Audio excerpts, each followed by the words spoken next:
بسم اللہ الرحمن الرحیم۔ السلام علیکم، میں محمد عبداللہ چیمہ اور آپ دیکھ رہے ہیں ہمارا آج کا دی اینٹی ڈاٹ۔ ہمارا آج کا ٹاپک ہے پنجاب حکومت کی طرف سے ملنے والا نگہبان رمضان پروگرام۔ یہ ٹاپک ہمیں ہمارے سننے والوں نے، ہمارے دوستوں نے ہمیں اس کو کرنے پر مجبور کیا، ان کے فیڈ بیک پر، ان کی رائے کے اوپر جو ہے یہ مبنی ہے، اور یہ بالکل خالصتاً حقیقت پر مبنی ہے۔ اس میں کسی قسم کی کوئی غلط بیانی یہاں پہ نہیں ہوگی۔ یہ جو نگہبان رمضان پیکج چل رہا ہے پچھلے کافی دن سے، اس پہ سچ بولوں تو ہم نے پہلے غور ہی نہیں کیا تھا۔ یہ تو ہم بہت شکر گزار ہیں اپنے دیکھنے والوں کے، اپنے ان دوستوں کے جنہوں نے ہماری اس طرف جو ہے وہ توجہ مبذول کروائی۔ تو ہماری ٹیم نے جب آج بیٹھ کر اس نگہبان رمضان پروگرام کے اوپر ریسرچ کی تو ہمیں پتہ چلا کہ یہ بالکل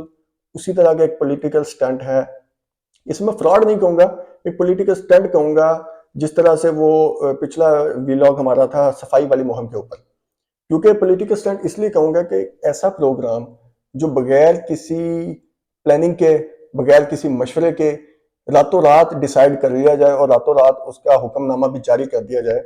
وہ پولیٹیکل سٹنٹ ہوتا ہے، چاہے وہ اس کو کوئی بھی حکومت کر رہی ہو۔ تو اس میں اس وقت شدید قسم کی جو ہے وہ انتظامی بے ضابطگیاں سامنے آ رہی ہیں، اور یہ بے ضابطگیاں میں یہ تو ہرگز نہیں کہوں گا کہ اس میں وزیر اعلیٰ پنجاب بذات خود ملوث ہیں، لیکن جب آپ کوئی کام بغیر پلاننگ کے شروع کرتے ہیں تو پھر اس طرح کی چیزیں سامنے آتی ہیں۔ اب میں اس میں دیکھوں تو وہ صفائی مہم جب شروع ہوئی تھی وہ بھی ایسے لاتوں لات شروع ہوئی تھی، اور میں اس دن وزیر اعلیٰ پنجاب کا وہ جس میں انہوں نے اعلان کیا تھا وہ میڈیا ٹاک سن رہا تھا، تو اس میں ان کے ساتھ کمشنر لاہور بھی بیٹھے ہوئے تھے، جس کا میں نے ذکر کیا ہے پچھلے ویلاگ میں۔ تو ان کو انہوں نے بتایا تھا کہ مجھے 3 دن میں لاہور کی گلیاں صاف چاہیے، اور میں ان کا خود وزٹ کروں گی،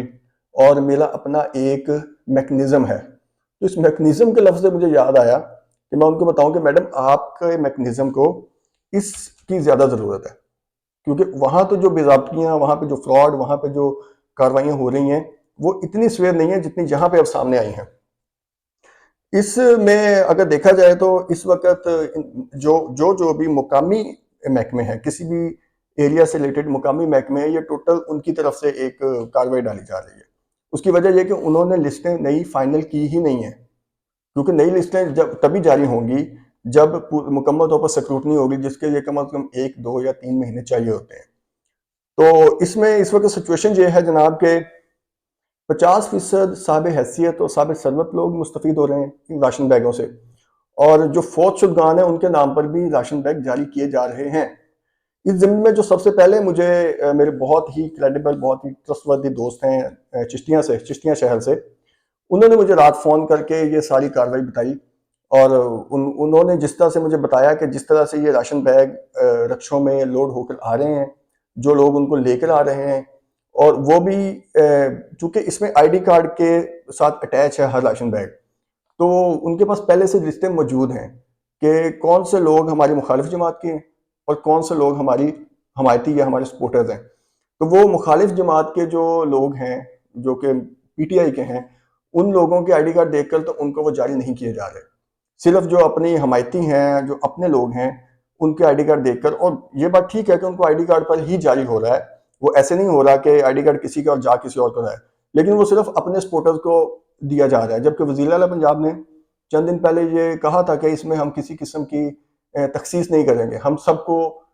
برابر یہ جاری کریں گے۔ اس میں کچھ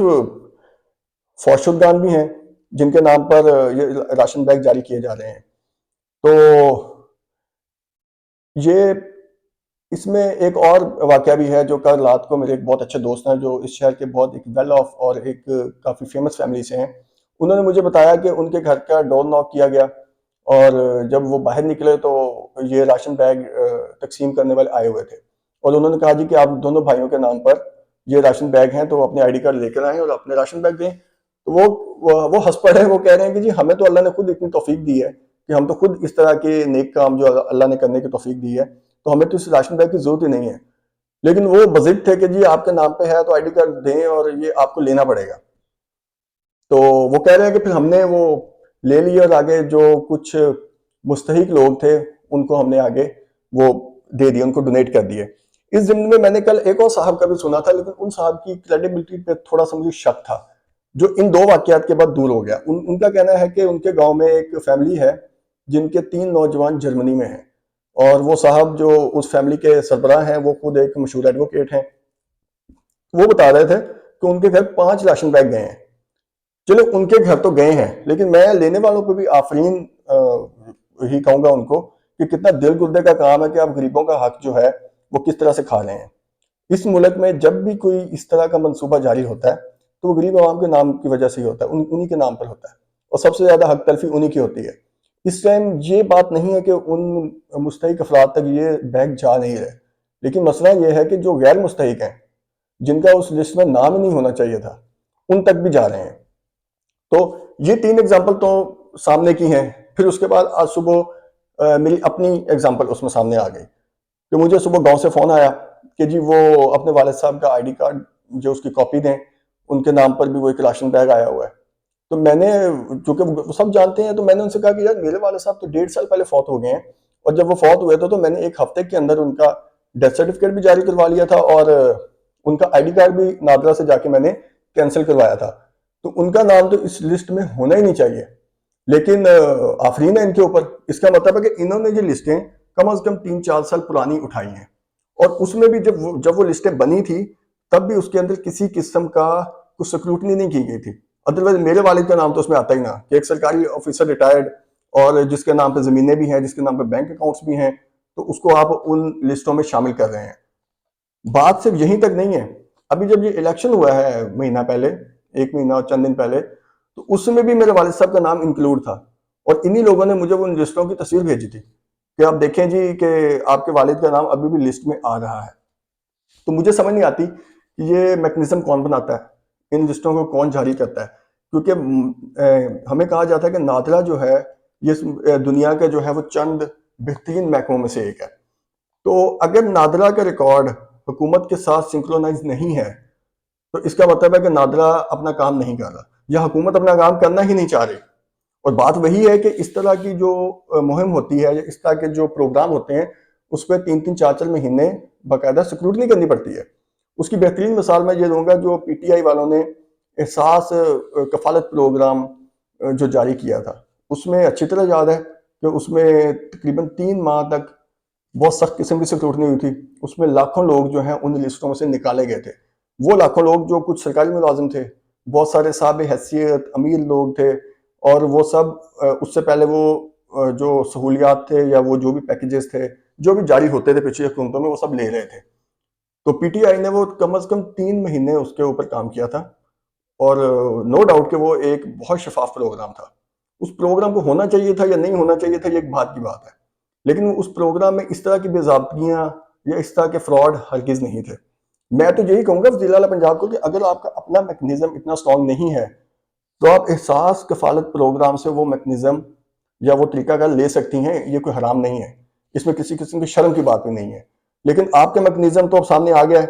3 ایگزامپلز میں نے اپنے جاننے والوں کی، اپنے دوستوں کی دے دی ہیں، اور ایک ایگزامپل ہماری خود کی آپ کے سامنے ہے کہ فوج شدگان جو ہیں ان کے نام پر اس کا مطلب ابھی تک سب چل رہا ہے، اور نئی لسٹیں کسی قسم کی جاری ہوئی ہی نہیں ہیں. اس سے پہلے جب یہ پروگرام لاسٹ ٹائم کچھ اس قسم کا پروگرام شروع ہوا تھا تو اس وقت یہ شرط بتائی گئی تھی کہ ہر وہ شخص جس کے نام پہ پاسپورٹ ہوگا اس کا نام اس میں نہیں ہوگا. ویری گڈ بھائی. بہت سے ایسے لوگ ہیں جو مستحق افراد ہیں، اور وہ اپنی کچھ چیزیں بیچ کر، قرض اٹھا کر، یا اپنی جمع پونجی جمع کر کے عمرے کے لیے یا حج کے لیے وہ ایک پاسپورٹ بنواتے ہیں.